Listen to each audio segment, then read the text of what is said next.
almost busted in Laredo, but for reasons that I'd rather not disclose. I smoke pot, and I like it a lot. Hi, this is Willie Nelson. I learned a long time ago that marijuana is a lot safer to use than alcohol. There's absolutely nothing wrong with the responsible use of marijuana by adults. It's time we stopped arresting and started respecting responsible marijuana smokers in America. And to learn what you can do to help, please contact NORML at www.norml.org or call toll-free at 888-67-NORML. The show was long and we were just sitting there, and we'd come to play and not just for the ride.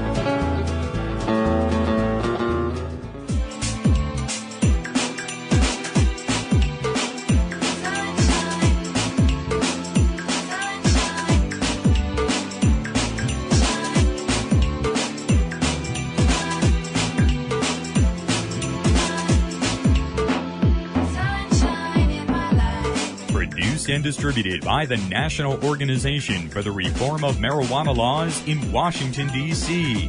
This is your daily audio stash, the growing truth about cannabis.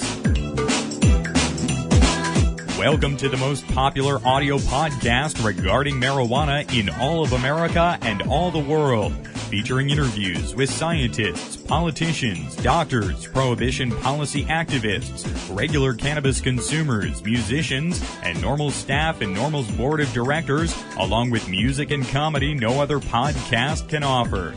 You can always find out more about the show at our website, normalaudiostash.com. We're ending marijuana prohibition with education, one listener at a time.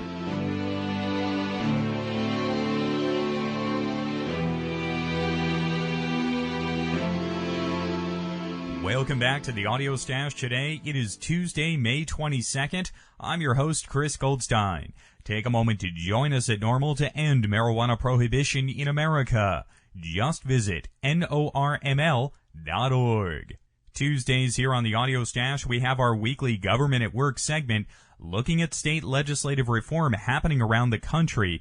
This week we'll speak with Dominic Holden of Washington State NORML about some changes that were enacted there recently regarding Washington's medical marijuana program. Also on the Audio Stash today, we have some event audio from the Belcourt Theater benefit concert for Bernie Ellis that took place in Nashville a few weeks ago.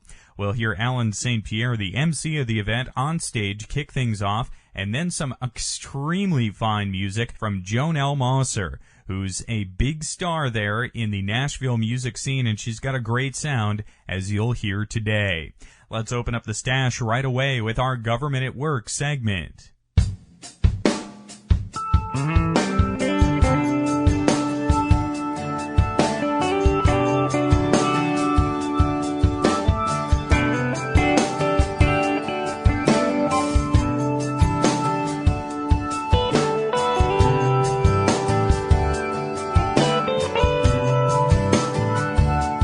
Welcome to another installment of our Audio Stash Government at Work series. We're looking at a piece of legislation this week that recently passed regarding Washington State's medical marijuana law.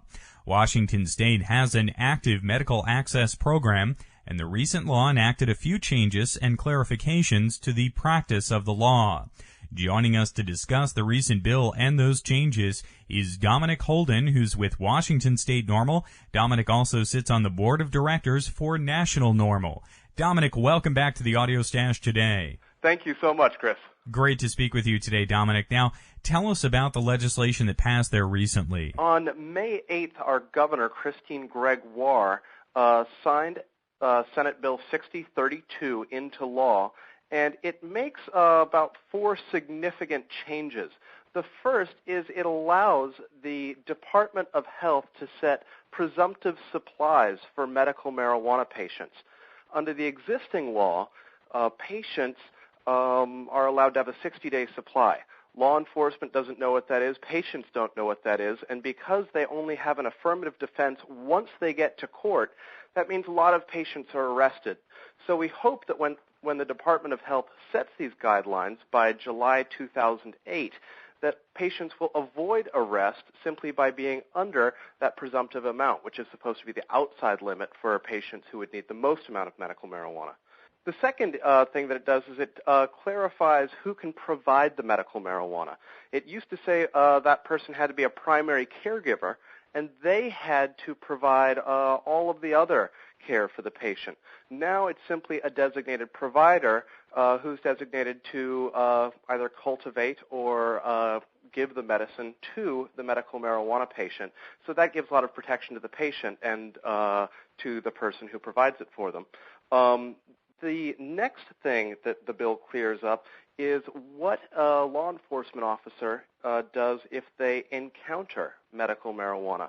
It used to be that officers could be criminally liable if they did not seize and destroy the medical marijuana. This clears that up so they can just take a small amount for testing but leave the medical marijuana with the patient.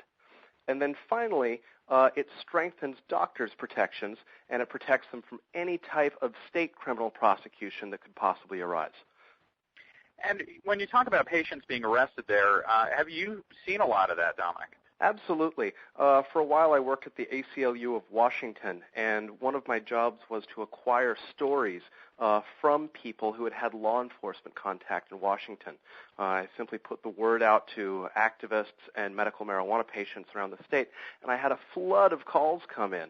And the vast majority of the calls were for medical marijuana patients, and they were people in small towns and these small jurisdictions unfamiliar with the medical marijuana law in Washington.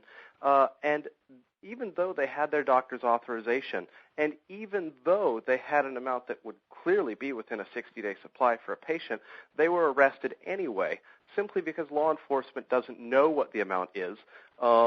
So they were getting arrested, and they often had charges against them, usually dropped, but after a very traumatizing experience of being arrested and having their home raided and having to hire an attorney. Hopefully we can avoid all of those traumas for a patient by clarifying the amount that each patient can have. Now, how does the medical marijuana program differ in Washington state rather than, say, California? Under their law, they passed an amending bill a few years ago that requires patients to carry a card. We don't have any card system in Washington state, and we only have an affirmative defense. First off, California, marijuana possession is decriminalized. We don't have a decriminalization law, so anyone can be arrested, put in jail for up to 90 days, and pay a $1,000 fine for possession if you're a medical marijuana patient or not. It's not the case in California. And up here in Washington state, without that card, without being able to verify who's a patient at the point of law enforcement contact, any of them could be arrested at any time. The California law, I believe, has a no arrest provision, so they don't even risk getting arrested even if they have a large amount, so long as they have their card and appear to be in compliance with the medical marijuana statute.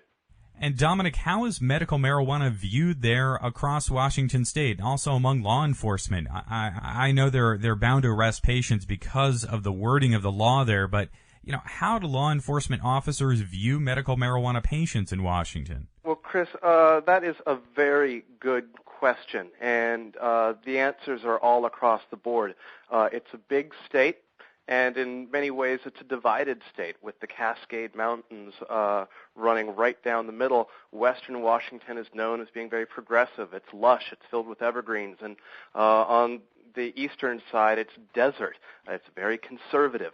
And law enforcement is not familiar with the medical marijuana law for the most part. A poll was conducted in 2006 that showed that 75% of people in Washington, 75% of voters, did not know that there was a medical marijuana law. Only 25% knew that Washington state even had one, even though it passed in 1998. And 50% of the voters had actually insisted that there was no medical marijuana law at all. And, there are possibly many reasons for this. People misread the Supreme Court rulings. They hear the announcements from the FDA. They hear there's a DEA bust where they don't recognize a medical marijuana patient. But that translates to a misunderstanding of the general public and law enforcement as well. So you can look to places like King County, which is home to Seattle, and law enforcement is very familiar with medical marijuana issues, and they're generally quite compassionate to medical marijuana patients. You go to central Washington, to places like Yakima, where the climate is conservative, familiarity with medical marijuana and marijuana in general is quite low, and law enforcement, either they don't know about the law or they frankly don't care. And while they don't have to arrest people under our law because they're allowed to, they often have elected to. And we hope that through the passage of 6032, we can educate law enforcement through the high-profile process of lobbying the Department of Health and setting these presumptive guidelines so law enforcement around the state will know, particularly when they receive notices from the Washington Association of Sheriffs and Police Chief or the Washington Association of Prosecuting Attorneys. So there will be an across-the-board knowledge of the current status of marijuana for qualified patients in Washington. And in Washington, does the medical marijuana program have very set conditions that patients must, have in order to get a doctor's recommendation? Absolutely, it does. Patients qualify by having HIV or AIDS, cancer, glaucoma, wasting syndromes, and it also includes intractable pain. And what we would expect to see, in fact, over the next many months through the Department of Health lobbying process is that patients will come before them who have conditions that are treated by medical marijuana that are not currently included under the law, and the Department of Health can make recommendations to include those conditions in future amendments. Well, Dominic, it sounds like these changes will work for the benefit of almost everyone there, and it also seems like the legislature and the governor are quite sophisticated in how all of this works. Absolutely. When you say it's something that suits everybody, in many ways that's true.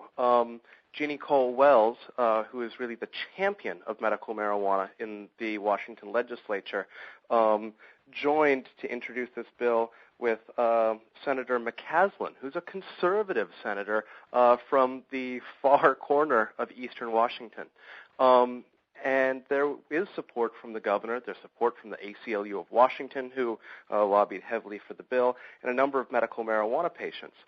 That said, there are some patients who disagreed with this. They felt that the legislation did not go far enough. They wanted to see a no-arrest provision included, which was in the original version of the bill but got removed. They also wanted to see a provision that allows for cooperative cultivation, which was in the original version of the bill but got removed at the request of the Washington Association of Sheriffs and Police Chiefs. And I deeply sympathize with the patients, but I also understand where law enforcement is coming from.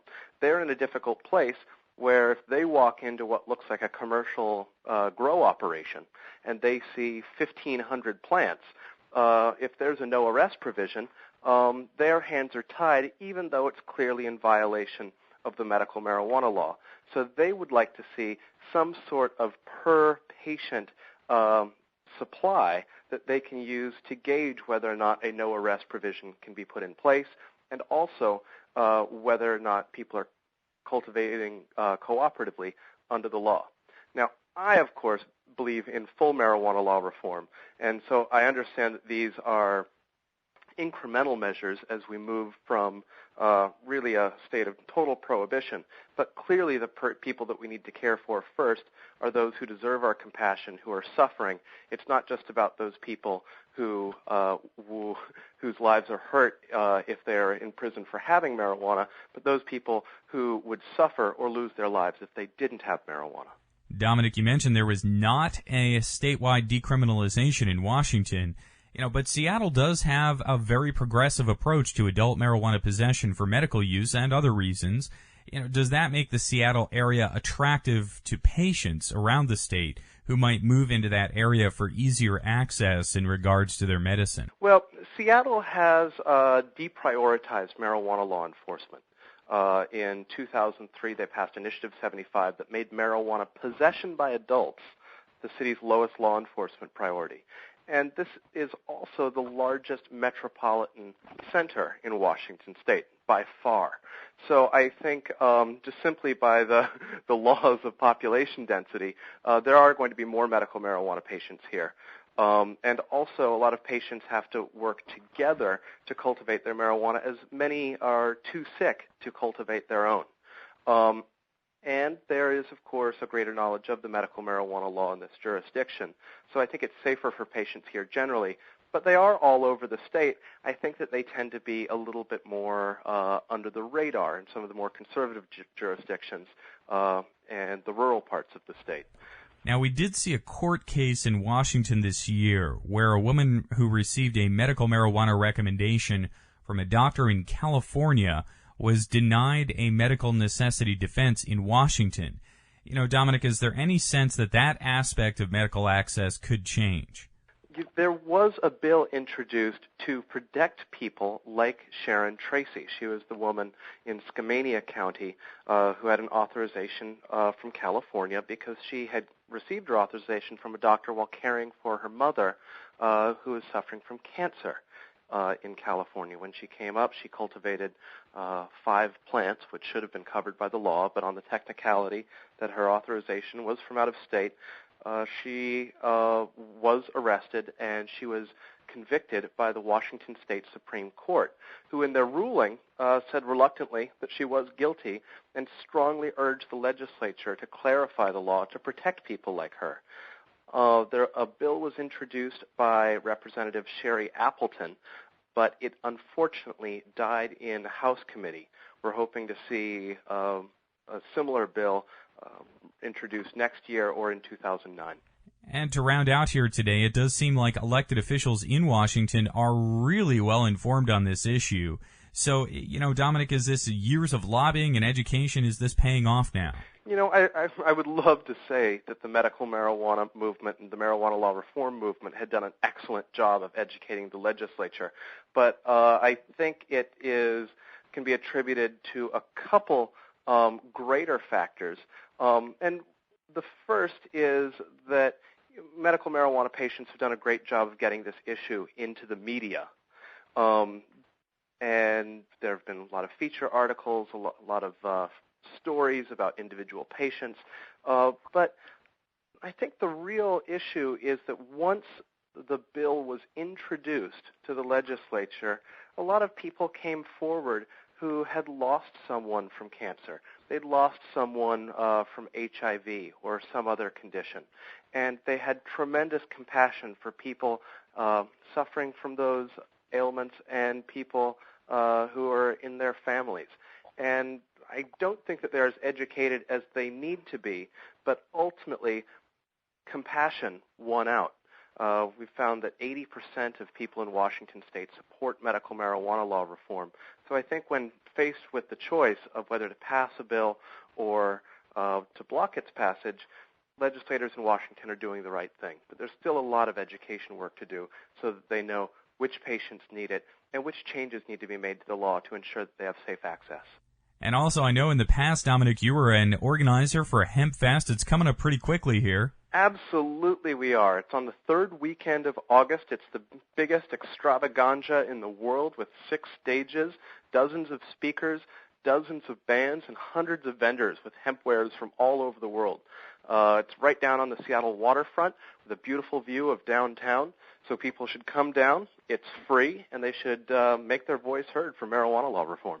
Right on. Well, Dominic, I want to thank you for joining us here today to talk about medical marijuana there in Washington State. Chris, you're so welcome. Thank you. It's always good to be on the NORML podcast.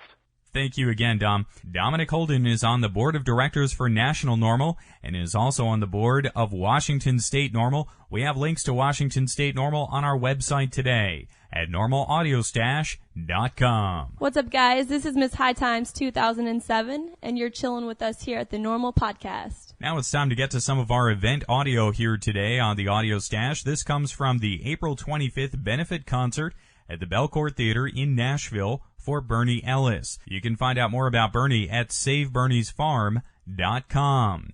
First, we'll hear Alan St. Pierre, who served as MC of the event that night. Then some incredibly nice music from Joan L. Mosser, and she also makes some great comments regarding the event that evening. Here's audio from Nashville, courtesy of WRFN. That's WRFN-FM in Nashville. We have links to WRFN's website on our website today at normalaudiostash.com. Much to my mother's chagrin, I'm the executive director of NORML in Washington, D.C. Before we kick off tonight, I just want to let you know that there is a line buying tickets, and we don't want to get them out, miss out on this great beginning of the music. So we're going to start in about 5 minutes, just to give you a heads up, and then we'll start the program proper. But I just want to thank every single one of you here who's come here to support Bernie. And certainly, more importantly, is that Bernie is the personification of 788,000 marijuana arrests per year in this country. By the time we leave this building, over 140 people will be arrested in the United States. So, after 70 years of prohibition, this concert, this event is just one more part of changing a really bad public policy. So thank you very much, and we look forward to conversing throughout the night. Thank you. Okay, everybody, here we go. We're going to start tonight officially. We've now got the line down to a manageable size. We're going to try to sell this place out tonight if we can. In support of Bernie tonight, there are 12 limited editions of this great poster that is original and on hemp paper. There are only 12 of them available. I would like to pick one up and bring it back to my office in Washington, D.C. They're $75 a piece, and they're going to go very quickly. So if you want one, don't hesitate in the break of the music. Again, thank you all for coming out here tonight and celebrating personal freedom, cognitive liberty, and just simply wanting to change a law through common sense and decency. And that's what we're doing here tonight, and we are blessed to have musicians that are supportive of the local community, and maybe specifically on this topic as well. The first act tonight is Suzanne Firing. Jazz composer, vocalist, composer, has traveled and toured the U.S. and Europe, and her CD, Paris Without His Kiss, was played on 250 radio stations nationwide. She has 5 songs in the Smithsonian. That's pretty cool. And I can't imagine how you got 2 songs into the Baseball Hall of Fame. For a Red Sox fan like me, that's pretty cool. And she has sung country on Oprah, Desperate Housewives, and more. Suzanne Firing.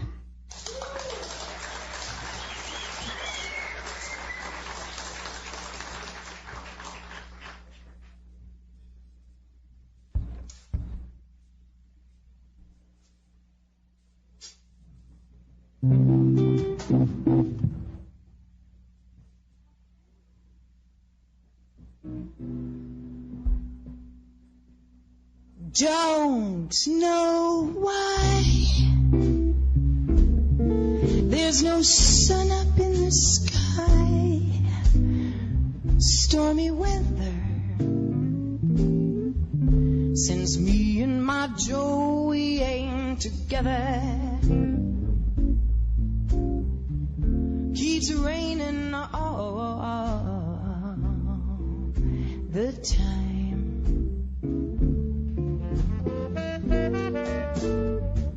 Life is bare, pain and misery everywhere, stormy weather, since me and my Joey ain't together.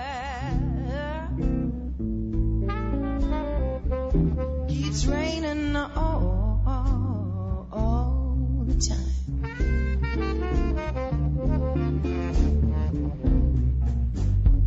Since he went away, the blues came out and met me.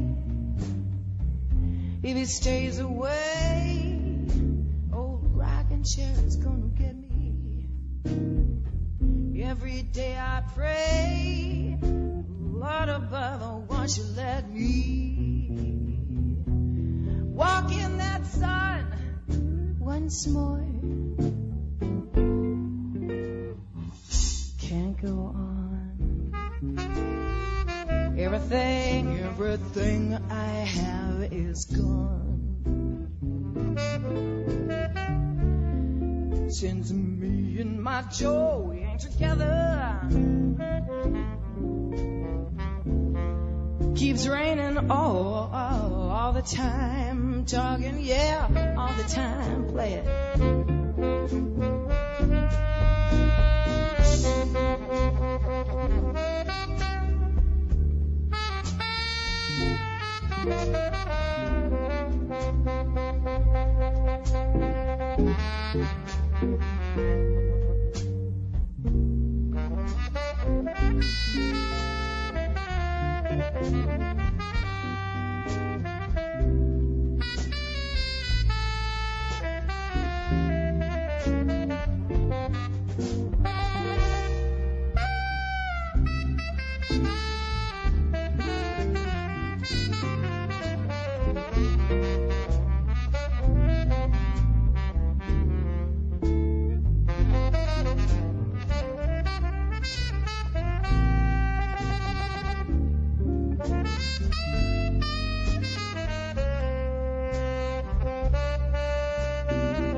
Jean-Pierre,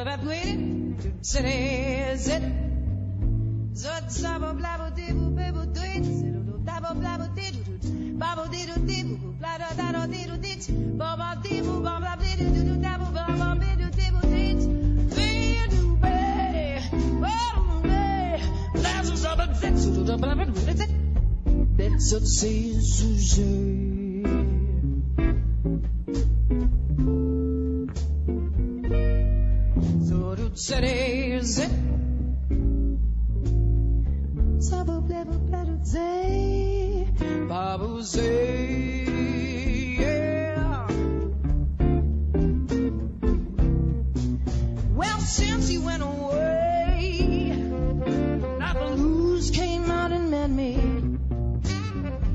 If he stays away, old rocking chair is gonna get me. Every day I pray, Lord above, won't you let me walk in that sun once more.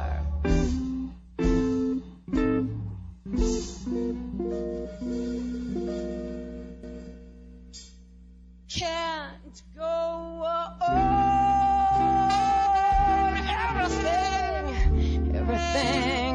Everything, talking about everything I have is gone. Since we ain't together, keeps raining all the time.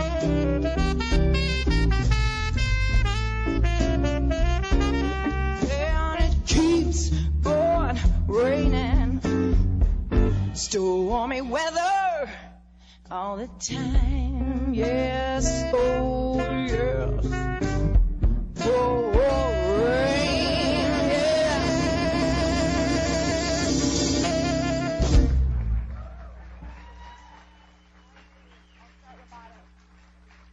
Thank you so much.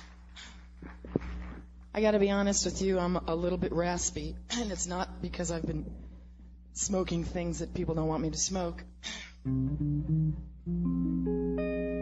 It's because I've been working like a dog in the studio for about a week now. But I'm going to use that to my advantage. I really wish I had some, like, rock and roll jingle to sing or something. It'd be perfect.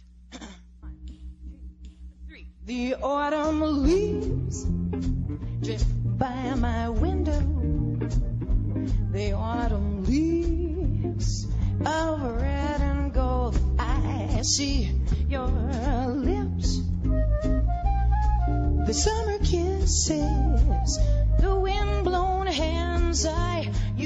used to know. But since you went away, the days grow colder, and soon I'll hear old winter come. And I miss you most of all, my darling, when those autumn leaves start to fall, yeah.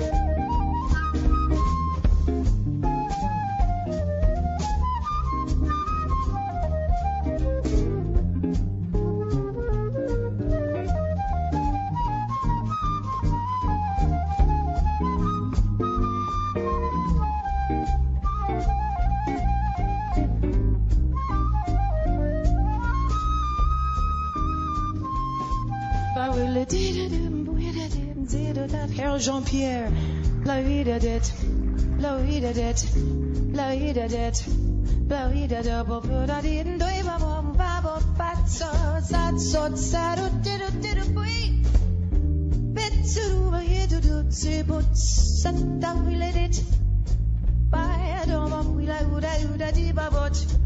So dem babu zaba zaba zaba zaba sat sat sat sat put that zaba dem babu zat put it. Blah blah blah blah blah blah sit sit sit see blah blah blah boom blah bye sit boom sit say some of my people they blah tweet set say the autumn leaves c'est vraiment c'est une chanson the autumn leaves qui nous résonne.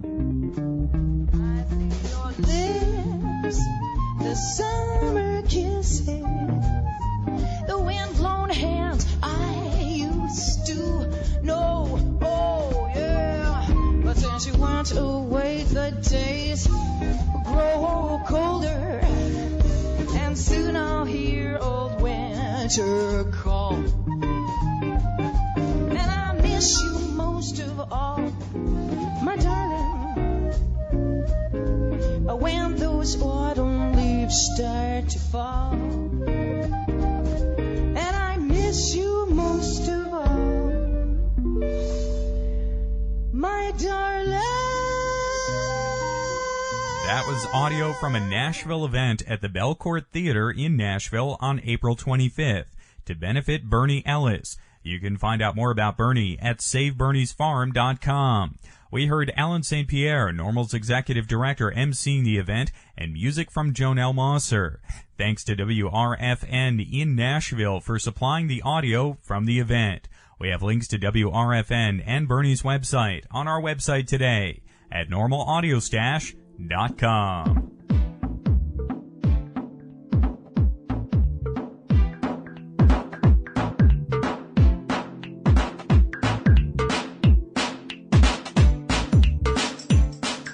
Listening to NORML's Daily Audio Stash, the growing truth about cannabis.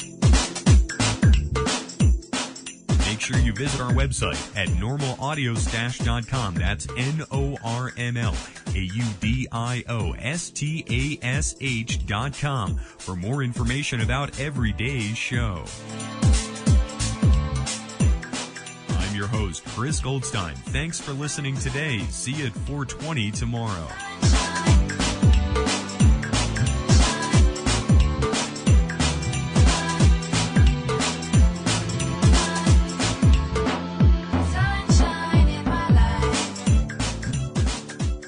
Podcasting technology of NORML is made possible by Red Aphid Interactive Media. More information at redapphid.com.